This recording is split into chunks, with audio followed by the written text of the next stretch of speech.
Olá a todas e a todos, aqui é o professor Bruno de Ataí de Prata, do Departamento de Engenharia de Produção da Universidade Federal do Ceará.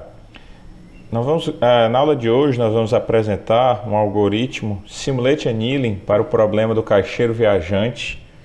Esse algoritmo foi implementado na linguagem Python no ambiente de desenvolvimento integrado VS Code. Na descrição do vídeo nós vamos apresentar um link com código para que vocês possam estudar e fazer os experimentos de vocês. É oportuno destacar que esse algoritmo é um algoritmo bem simples, ele não é um algoritmo muito sofisticado, ele não está usando aqui funções para aumentar a sua eficiência, para aumentar a qualidade das soluções geradas. Ele é apenas um teste, né? Um resultado, assim, um exercício bem simples para vocês verem como se comporta o algoritmo Simulate Annealing. Aqui, rapidamente, no primeiro bloco, nós estamos chamando as bibliotecas.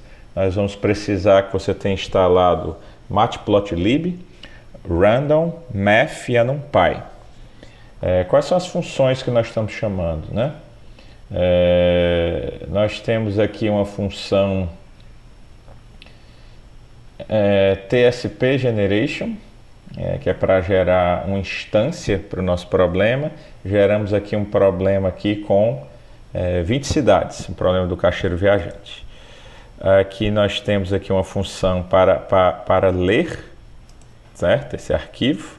A gente usa aqui a NumPy, a biblioteca TXT, load TXT, que basicamente vai ler aquelas 20 cidades, né? Nós imprimimos aqui as coordenadas x e y das cidades nesse arquivo, lemos esse arquivo e calculamos a matriz de distâncias por meio desse procedimento. Nós temos aqui uma solução inicial, que vai ser uma permutação aleatória. Esse aqui é outro motivo pelo qual esse algoritmo aqui é muito ruim, que ele parte de uma solução completamente aleatória, logo ele vai levar muitas iterações para chegar a soluções melhores. Nós temos aqui uma função para calcular o valor da função objetivo, ou seja, dado um número de cidades, dado uma permutação e uma matriz de distâncias, ele vai calcular a distância associada àquela rota. E temos um movimento aqui de swap, né? Basicamente, dado uma permutação com n elementos, vamos selecionar um número aleatório entre 1 e n, aliás, vamos selecionar dois números aleatórios mutuamente excludentes e fazer a troca entre eles. O movimento de swap é essa troca entre dois elementos da permutação. E aqui são duas funções que nós não vamos utilizar aqui. Se vocês quiserem nos testes de vocês imprimir a rota, ou então usar uma busca local, aqui nós usamos uma busca local 2OPT Best Improvement, ou seja, investigamos toda a vizinhança com o movimento 2OPT e retornamos a melhor solução. Então, aqui o nosso arquivo tsp1.txt é o nome do arquivo. Nós vamos ler esse arquivo, extrair desse arquivo a quantidade de cidades, que é o valor n, e calcular a matriz de distância. Quais são os parâmetros do nosso algoritmo? Lembrando que nós não estamos fazendo aqui nenhuma calibração desses parâmetros. Vamos colocar aqui uma temperatura inicial, coloquei aqui igual a 1000, uma temperatura final, porque nós não estamos fazendo aqui um tratamento dos valores que são obtidos. Eu coloquei um valor aí próximo de 1, porque eu sei que por questões numéricas, talvez a função exponencial possa dar erro em alguns valores menores ou iguais a 1. Então, assim, como eu não quis fazer aqui uma função de tratamento de erros, eu coloquei um valor aqui empiricamente. Mas é uma temperatura muito baixa, que, como nós vimos em sala de aula, temperaturas baixas chega ao congelamento do Simulate Annealing, né? Temperatura zero, tendendo a zero, não há mais, o critério de metrópolis não funciona mais. Esse alfa aqui é o nosso fator de redução de temperatura. Então, vamos colocar aqui algumas configurações iniciais do nosso algoritmo. Estamos inicializando a nossa variável de controle de loop, número de iterações igual a zero, e vamos colocar aqui um parâmetro, um critério de parada, número máximo de iterações igual a 2000. Lembrando que nós devemos, sempre que possível, utilizar tempo computacional como critério de parada. Por uma questão de simplicidade, para não ter que trabalhar aqui com funções associadas ao tempo, eu vou colocar aqui esse critério de parada. Então vamos criar aqui um vetorzinho só para salvar a cada iteração qual é a melhor solução. Então assim, esse vetor nós vamos plotar um gráfico que vai mostrar a evolução dessa melhor solução ao longo do processo de busca. Vamos inicializar no início do Simulate Annealing, a temperatura corrente recebe a temperatura inicial e vamos gerar uma solução aleatória para o problema, uma permutação inicial aleatória S0 e vamos calcular esse valor da função objetivo associada a essa solução. Ou seja, a solução inicial f S índice 0, valor associado de função objetivo f índice 0. E vamos inicializar. No início da busca, a melhor solução foi a solução inicial. Então, a melhor permutação, SBest recebe S0 e FBest recebe F0. Vamos imprimir isso no início da busca. Olha aqui, das linhas 40 à linha 55, como é simples aí o Simulate Annealing. Enquanto o número de iterações é menor do que o número máximo de iterações, faça. Vamos fazer um movimento de swap, fazer uma troca entre dois elementos mutuamente excludentes, aleatoriamente selecionados na permutação, e vamos calcular o valor da função objetivo. É oportuno destacar que aqui nós poderíamos ter feito uma função mais eficiente para calcular a função objetivo, porque nós temos toda a distância associada à rota e trocamos dois elementos da permutação.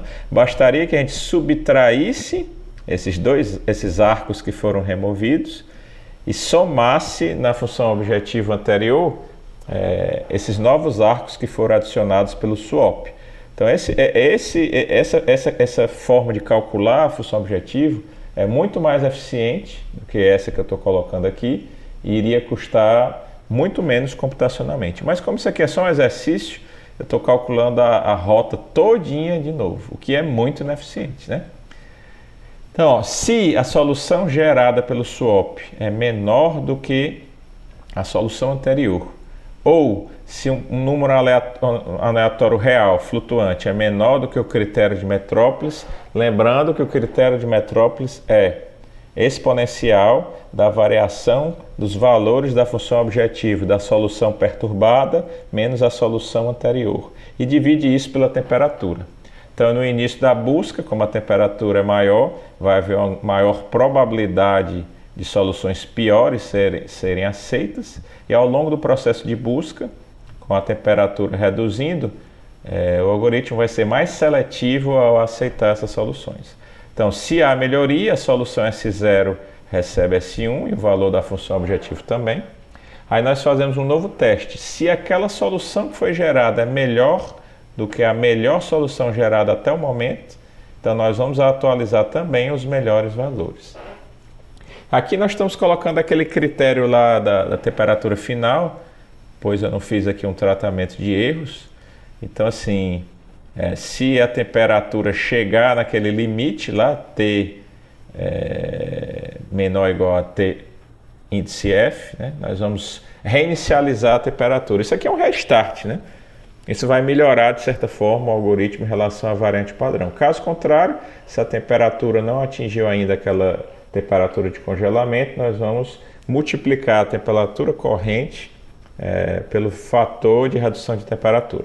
Então, a melhor solução obtida é salva nesse vetor a cada iteração e o número de iterações é incrementado na nossa aqui variável de controle de loop. E no final, ó, saímos aqui do while e estamos aqui imprimindo a melhor permutação e a melhor solução obtida pelo nosso algoritmo. E essa funçãozinha aqui é só para mostrar um gráfico que vai ilustrar como foi a evolução da melhor solução obtida ao longo da busca. Vamos fazer aqui um teste, vamos rodar. Então nós vemos aqui que tem a função aqui de tratamento aqui de erro, né? Vamos ver se vai funcionar agora. Então nós vimos aqui na solução, tem que fazer, porque se a temperatura baixar de 1, às vezes ficar ali próxima de 0, aí pode dar um erro com a função exponencial, então tem que fazer um tratamento aí de erro, né? Então aqui, ó, A solução inicial foi essa permutação aqui, ó, 1, 9, 3, 13, 18, 4, 10, 16, assim sucessivamente. Eram 20 cidades, né? Lembrando que no Python vai de 0 a 19, né, os vetores. E essa função objetiva inicial era 4.905. Aí essa permutação aqui ao longo das 2.000 iterações foi alterada, levando aqui a uma solução 3.188. Né? Vamos aqui ver no nosso gráfico como foi essa evolução. Então nós vemos aqui que ao longo do processo de busca, em várias ocasiões o Simulate Annealing aceitou soluções, conseguiu melhorar as soluções geradas, né? Mas esse algoritmo é muito limitado, né? Esse movimento de swap por si só é muito ineficiente. Primeiro aspecto. Segundo aspecto, o cálculo da função objetivo é ineficiente, deve ser melhorado. Terceiro aspecto, tem que ser feito um controle aí do tratamento de erros referente a temperaturas baixas, por causa da função exponencial na biblioteca aí do Python, tá certo? Então, em linhas gerais, esse aqui é o nosso código, que vai ser disponibilizado aí para vocês, só a título de exercício, também. Agradeço aí a atenção de todas e de todos e até uma próxima oportunidade.